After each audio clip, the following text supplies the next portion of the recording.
I hope that you will be moved to help us in Tchimpounga, to help us with this work of looking after the chimpanzees and other creatures and sending them back into the wild.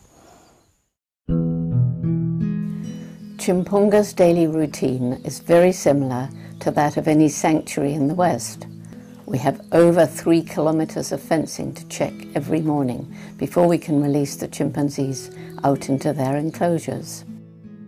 Groups such as Group 3 are given more enrichment in their enclosures compared to Groups 1 and 2, for they have large natural forested enclosures to roam in all day.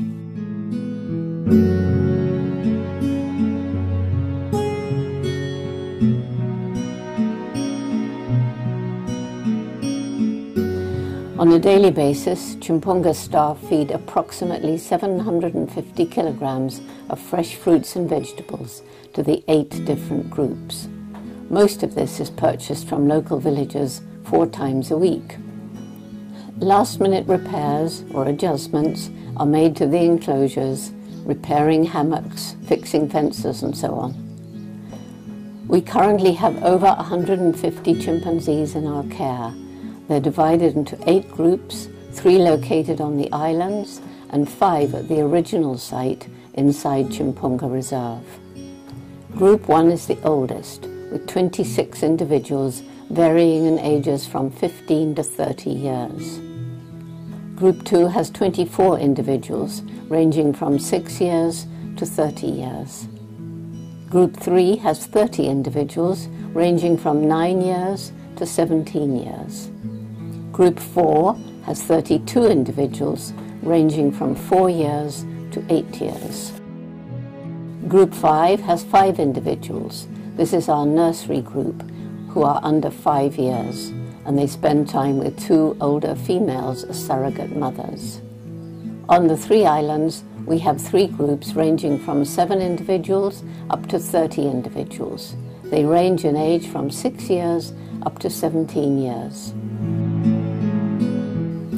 Infants are given baby formula several times a day for up to 4 years. After that point, they're weaned onto normal milk and will continue to receive milk for up to 6 or 7 years. After this, they are only offered soy porridge.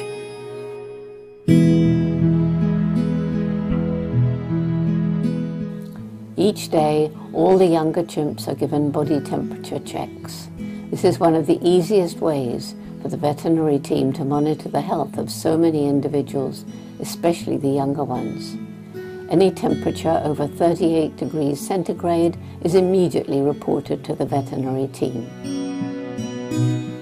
Once the temperatures are taken, the younger chimpanzees are then escorted out into the nearby forests for the day.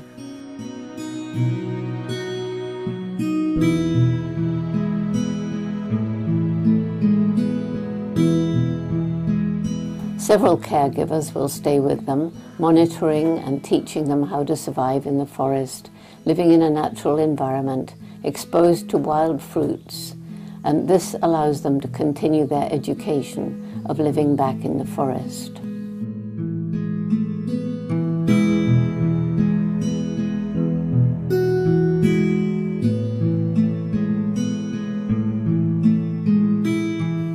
At the same time, the infants are taken to another small forest close to the sanctuary.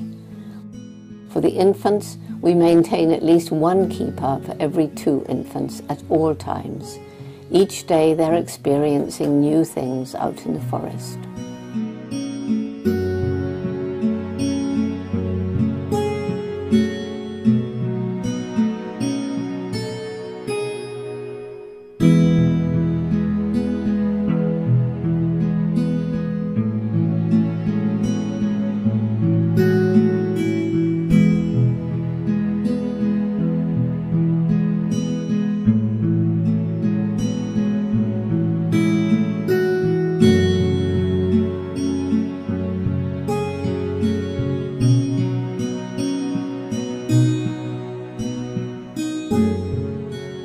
Meantime, the older groups are also going out into their enclosures. In Group 2, we scatter their morning food into the enclosure, while for Group 1, we throw it over the fence after they go out. We maintain at least 10% of their diet with wild fruits that are collected from the nearby forests by local villagers.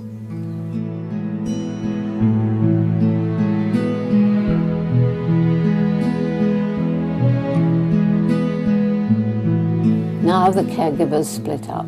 Some are cleaning dormitories, while others are preparing the rest of their day's food. Because we don't have access to manufactured foods like primate cubes or nuts, we supplement our fresh food diet with rice and soy porridge. Because groups 3 and 4 are in smaller enclosures, we provide them with additional enrichment each day. Eventually, they will all be transferred to the larger, more natural enclosures on the islands.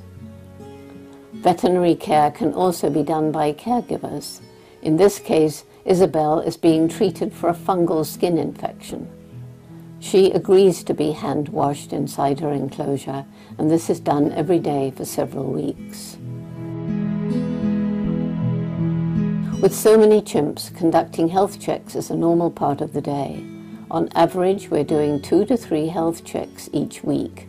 Apart from the normal physical examination, blood, urine and fecal analysis, we also collect ultrasound on all their organs, ECG for heart examination, and X-rays on each of our chimpanzees. All adult females are given a contraceptive implant called Implanon to prevent unwanted pregnancies.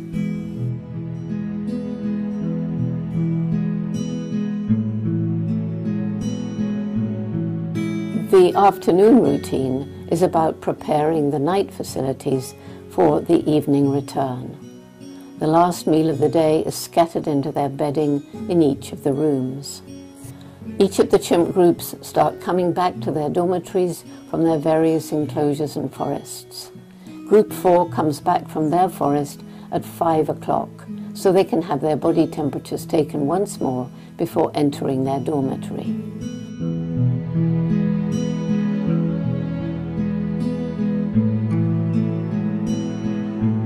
Once all adults are inside, caregivers can check individuals for wounds and just general health status. Staff are able to treat minor wounds through the bars. Most of this is done without any formal training or conditioning. It's more because of the strong bonds between the caregivers and the chimpanzees. The last thing before locking down for the night is giving everyone their soy porridge.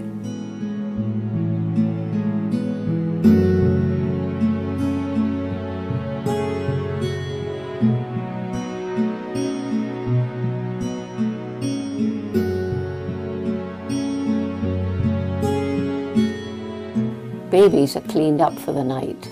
This is because all infants under 2 years of age will sleep with their caregivers. Caregivers could have 1 or 2 infants a night for up to 2 years.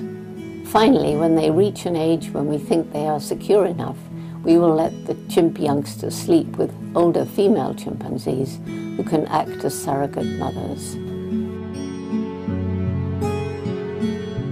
As the chimpanzees start making their beds for the night, we provide fresh cut straw from the reserve every day.